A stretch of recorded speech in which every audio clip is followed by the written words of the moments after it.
This channel does not promote any violent, harmful, or illegal activities. All content provided by this channel is meant for an educational purpose only. শিক্ষক দিবসে এবার খোলা চিঠি লিখলেন তিলোত্তমার মা।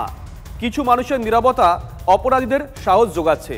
এই অবস্থায় কারো কাছে কোনো তথ্য প্রমাণ থাকলে তা সামনে আনুন। চিঠিতে কাতর আর্জি তিলোত্তমার মায়ের।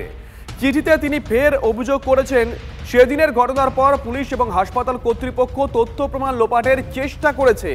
তিলোত্তমার মা লিখেছেন, 9 আগস্ট রাতে তার মেয়ের স্বপ্নকে গলা টিপে হত্যা করা হয়েছে। তিনি লিখেছেন, এমডিতে গোল্ড মেডেলিস্ট হওয়ার স্বপ্ন দেখছিলেন তার মেয়ে তিলোত্তমা।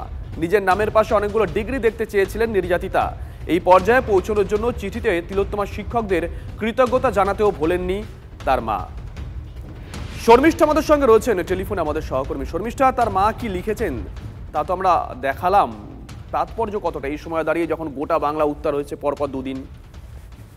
একদম ভীষণ গুরুত্বপূর্ণ, কারণ শিক্ষক দিবস, সেই শিক্ষক দিবসের দিন তার মেয়ে চিকিৎসক পুয়া কর্মরত অবস্থায় নারকীয় হত্যা, সেই ঘটনা গোটা বাংলাকে গোটা দেশকে নাড়িয়ে দিয়েছে। কিন্তু এই চিঠিতে বেশ কিছু গুরুত্বপূর্ণ পয়েন্ট রয়েছে।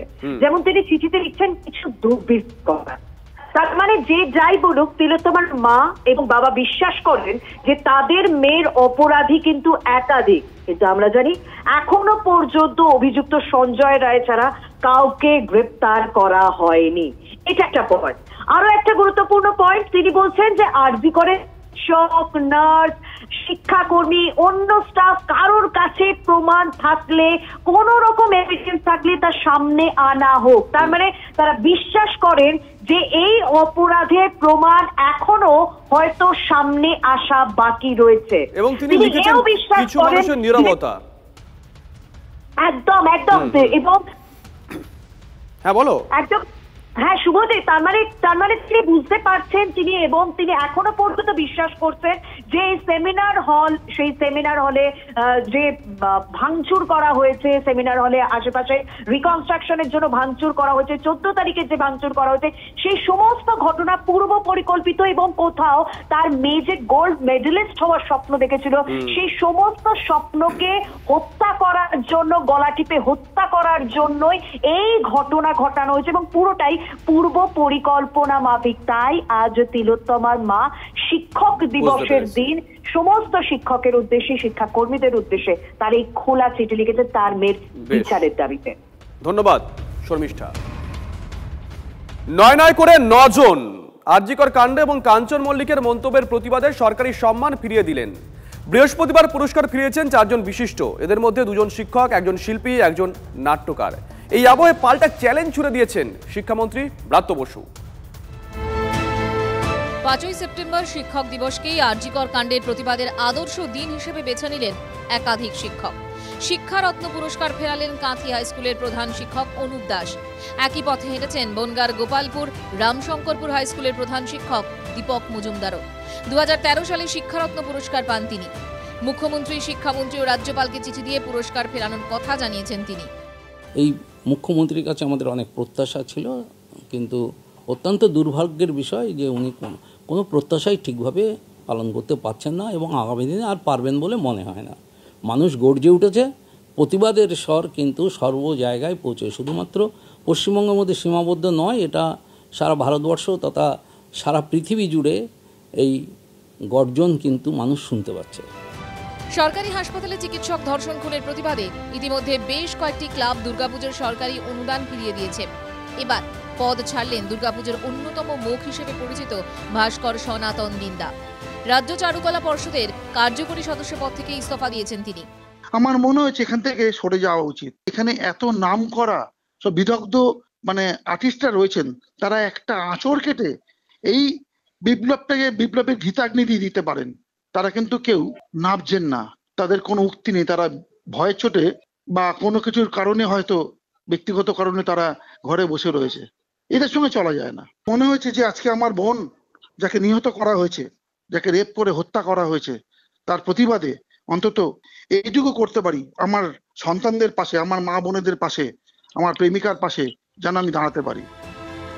এর আগে বিধায়ক তথা অভিনেতা কাঞ্চন মল্লিকের মন্তব্যের পর রাজ্য সরকারের দেওয়া পুরস্কার ফেরাতে দেখা গেছিল বিভিন্ন পেশার বিশিষ্টদের। তার মধ্যে ছিলেন অভিনেত্রী সুদীপ্তা চক্রবর্তী, নাট্যকার চন্দন সেন, বিপ্লব বন্দ্যোপাধ্যায়। বৃহস্পতিবার সেই তালিকায় নাম লেখালেন অভিনেতা নাট্যকর্মী সুপ্রিয় দত্ত। পশ্চিমবঙ্গ নাট্য একাডেমির পুরস্কার ফেরালেন তিনি। 2021 সালে এই পুরস্কার পেয়েছিলেন সুপ্রিয়। আমার মনে হলো যে অভিনেতা হিসেবে আমার মনে হয় যে এটা ফেরত দিয়ে দেওয়া উচিত, কারণ এটা রাখলে আমার মনে হচ্ছে যে যে কথাটা বলা হয়েছে এটা আমার মনে হয় দিয়ে দেওয়া উচিত। পুরস্কার ফেরানোর এই প্রবণতাকে অবশ্য ভালো চোখে দেখছেন না শিক্ষামন্ত্রী ব্রাত্য বসু। তার প্রশ্ন, কেন্দ্রীয় স্তরে এমন ঘটনা ঘটলে পুরস্কার ফেরাবেন তো? সবার অধিকার আছে এবং আমি তাদের ক্ষেত্রে কোনো রকম কোনো তির্যক মন্তব্য, কোনো নিন্দাসূচক মন্তব্য, কোনো খারাপ মন্তব্য এই ধরনের আমি করবই না। বরং আমি তাদের বলবো যে তারা তাদের কাজ করেছেন এবং আমি আশা রাখবো যে তাদের নিশ্চয়ই এরপর যখন কেন্দ্রীয় স্তরেও যদি এই ধরনের কোনো নক্কারজনক ঘটনা হয়, তাদের যদি কোনো কেন্দ্রীয় সরকারের পুরস্কার থাকে তাহলে তারা সেগুলিও ফেরত দেবে। সব মিলিয়ে আরজিকর আবহে এই পর্যন্ত প্রায় 10 জন সরকারি পদ, সাম্মানিক ও পুরস্কার মূল্য ফিরিয়েছেন। এই তালিকা যত দীর্ঘ হবে শাসকের বিড়ম্বনা ততই বাড়বে বলে মত ওয়াকিবহাল মহলের। Bureau report, TV9 Bangla. আর এরই মধ্যে এসএসকেএম হাসপাতালে এমার্জেন্সি গেটে বিক্ষোভ। অভিযোগ, হাসপাতালের এমার্জেন্সি গেটের বাইরে সহায়তা কেন্দ্র নামে একটি কিয়স্ক খোলেন পুরসভা স্বাস্থ্যকর্মীরা। কোন রকম অফিসিয়াল অর্ডার ছাড়া স্বাস্থ্যসাথীর মাধ্যমে রোগীদের সহায়তা শুরু করেন পুরসভার 2 কর্মী। এসএসকেএম হাসপাতাল সূত্রে খবর, এই ক্যাম্পের জন্য কোনো অর্ডার বা অনুমতি হাসপাতাল দেয়নি। সেই অভিযোগে বিক্ষোভ দেখান এসএসকেএম এর চিকিৎসকরা। এই মুহূর্তে সেই ছবি দেখাচ্ছি আমরা TV9 বাংলার পর্দায়।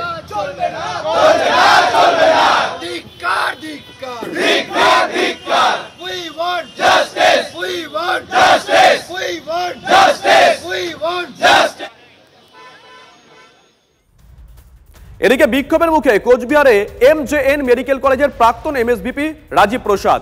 দায়িত্ব হস্তান্তর করতে এলে প্রাক্তন MSVP কে ঘিরে বিক্ষোভ দেখান হাসপাতালের কর্মীরা। কোনো ক্রমে পালিয়ে বাঁচলেন রাজীব প্রসাদ। প্রাক্তন MSVPর বিরুদ্ধে একাধিক দুর্নীতির খবর সম্প্রচার করে TV9 বাংলা। তারপরেই তাকে সরিয়ে দেয় স্বাস্থ্য দপ্তর। 3 দিন আগে রিলিজ নিয়ে চলে গেলেও দায়িত্ব হস্তান্তর করেননি রাজীব প্রসাদ। বৃহস্পতিবার দায়িত্ব হস্তান্তর করতে এলে ক্ষোভের মুখে পড়েন তিনি। প্রবল বিতর্কের আবহে সাসপেন্ড অভিক দে, বিরূপাক্ষ বিশ্বাস। 2 বিতর্কিত চিকিৎসককে সাসপেন্ড করল স্বাস্থ্য দপ্তর। 9 আগস্ট সেমিনার হলে 2 জনের উপস্থিতির অভিযোগ ওঠে। রাজ্যের মেডিকেল কলেজগুলোতে তোলাবাজি ও থ্রেট কালচার কায়েমের অভিযোগ ওঠে 2 চিকিৎসকের বিরুদ্ধে। অভিক দেকে আগেই সাসপেন্ড করেছিল TMCP। এবার প্রবল চাপের মুখে অভিক ও বিরূপাক্ষর বিরুদ্ধে পদক্ষেপ করল স্বাস্থ্য ভবন। ডিনের মুখ থেকে থ্রেট কালচারের হোতাদের নাম বলানোর পর আরও এক পদক্ষেপ উত্তরবঙ্গ মেডিকেল কলেজের চিকিৎসক পড়ুয়াদের। হুমকি সংস্কৃতি রুখতে মেডিকেল কাউন্সিলের উত্তরবঙ্গ শাখার অফিসে তালা ঝোলালেন চিকিৎসক পড়ুয়ারা। অভিযোগ, উত্তরবঙ্গ লবির ইচ্ছেতেই বছরখানেক আগে উত্তরবঙ্গ মেডিকেল কলেজে মেডিকেল কাউন্সিলর উত্তরবঙ্গ শাখার অফিস খোলা হয়। অভিযোগ, এক স্বাস্থ্যকর্তার ইচ্ছেতেই সরকারি সংস্থা না হয়েও সরকারি মেডিকেল কলেজে খোলা হয়েছিল ওই অফিস। সেখান থেকেই নাকি থ্রেট কালচার চালাতেন অভিক দে ও তার সাঙ্গপাঙ্গরা।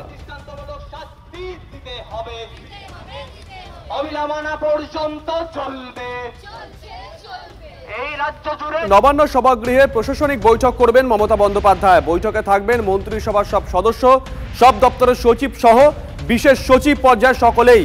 রাজ্য পুলিশের ডিজি রাজীব কুমার ও এডিসি আইন শৃঙ্খলা মনোজ ভার্মাকে বৈঠকে থাকার নির্দেশ দেওয়া হয়েছে। বৈঠকে থাকতে বলা হয়েছে কলকাতার পুলিশ কমিশনার বিনীত গোয়েলকেও। এছাড়াও ভার্চুয়ালি সব জেলার জেলাশাসক ও পুলিশ সুপাররা বৈঠকে উপস্থিত থাকবেন।